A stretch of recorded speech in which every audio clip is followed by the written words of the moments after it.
యాకోబు పత్రిక 2వ అధ్యాయం 13వ వచనం అంటోంది, కనికరము చూపనివాడు కనికరము లేని తీర్పు పొందుతాడు. కనికరము తీర్పును మించి అతిశయపడుతుంది. కనికరము గలవారు ధన్యులు. జీవితంలో మనం ఆధ్యాత్మిక విలువలు పాటించాలి. కృషి మనది, విజయం దేవుడిచ్చింది. విశ్వాసం మనది, కృప దేవునిది. ధనధాన్యములు కలిగిన వారు దేవుని గృహ నిర్వాహకులు. అంతా తమదే అని విర్రవీగితే అది స్వామి ద్రోహమవుతుంది. ద్వితీయోపదేశకాండం 28వ అధ్యాయం 1 నుండి 6వ వచనం వరకు దేవుడే మనల్ని హెచ్చిస్తాడు. విధేయులకు దీవెనలు, పట్టణంలో పొలంలో దీవెనలు, గర్భఫలము, భూఫలము, పాడి పంటలు సమృద్ధిగా ప్రాప్తిస్తాయి. రాకపోకలలో ఆశీర్వాదాలు. అయితే దురాశ వల్ల అనేక దుష్ఫలితాలు కలుగుతాయి. ప్రకటన 3వ అధ్యాయం 17వ వచనం, నేను ధనవంతుణ్ణి, ధనవృద్ధి చేసుకున్నాను, నాకేమీ కొదవలేదని విర్రవీగే వారిని గురించి ప్రభువు అంటాడు, నీవు దౌర్భాగ్యుడవు, దిక్కుమాలిన వాడవు, దరిద్రుడవు, గుడ్డివాడవు, దిగంబరుడవు. లవొదికయ చెడ్డ మాదిరిని గుర్తించండి. ధనికులారా జాగ్రత్త, మీ మీదికి ఉపద్రవం ముంచుకు వస్తుంది. ధనం చెడిపోతుంది, వస్త్రాలు చిమ్మెట కొట్టి పాడైపోతాయి. మీ బంగారము వెండి తుప్పుపట్టిపోతుంది. అన్యాయార్జితమైన మీ విత్తం చెడు విత్తనం. వధ దినమున కొవ్వు పట్టిన మీ హృదయాలకు శ్రమ. ఒంటె సూది బెజ్జంలో దూరటం దుర్లభం. ధనాపేక్ష, ధనగర్వం గలవాడు దేవుని రాజ్యంలో ప్రవేశించటము అంత దుర్లభమని ప్రభువు చెప్పాడు. 2 కొరింథీ 8వ అధ్యాయం 9వ వచనం, మన ప్రభువైన యేసుక్రీస్తు కృప ఎలాంటిదో మనకు తెలుసు. ఆయన ధనవంతుడై ఉండి మనము తన దారిద్ర్యము వలన ధనవంతులం కావాలని మన నిమిత్తమే దరిద్రుడయ్యాడు. మన స్వంత పనులు చేసుకుంటాము సరే, ఇతరులకు కూడా మనం పనిచేసి పెట్టాలి. పరోపకారం కోసమే మనమున్నాము.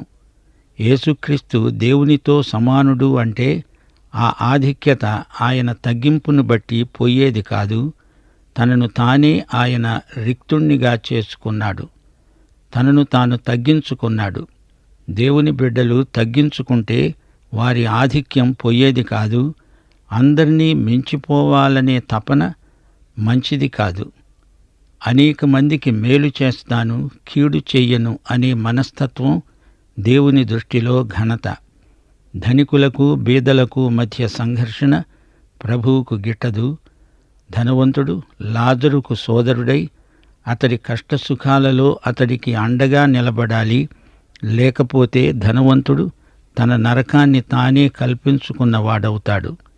ధనం మన ఆధ్యాత్మిక విలువలను నాశనం చేసేట్లయితే అట్టి ధనం మనకు వద్దు. సత్యం కోసం నిలిచే ధనికులు బీదలను ప్రేమిస్తారు.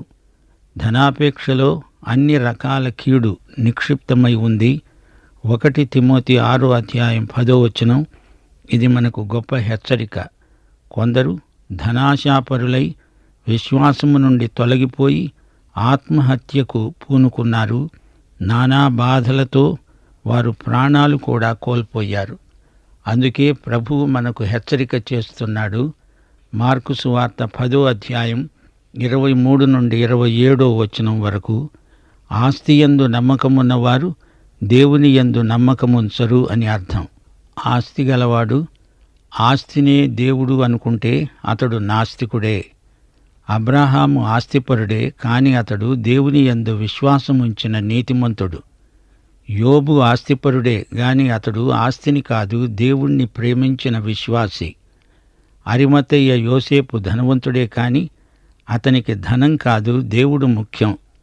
దేవుడు లేని ధనికులు నిత్యత్వంలో నరకయాతన పడాల్సి వస్తుంది. యుగ సమాప్తి వరకు సదాకాలము యేసు నాతో ఉన్నాడు అనే వాస్తవమే మనకు గొప్ప ఆస్తి. మనం దేవునికి విశ్వసనీయులం. లోకమును జయించే విజయమే మన విశ్వాసం.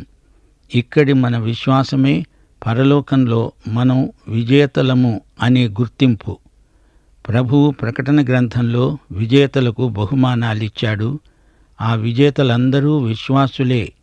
జీవవృక్ష ఫలాలు, మన్నా, పరలోక సింహాసనం మీద కూర్చునే హక్కు మొదలైన ఆధిక్యాలు ఎన్నో విశ్వసనీయులైన వారికి లభిస్తాయి. ప్రియ శ్రోతలు, ప్రభువు పట్ల ప్రేమ, సంపూర్ణ విధేయత గలవారే పరలోక వారసు.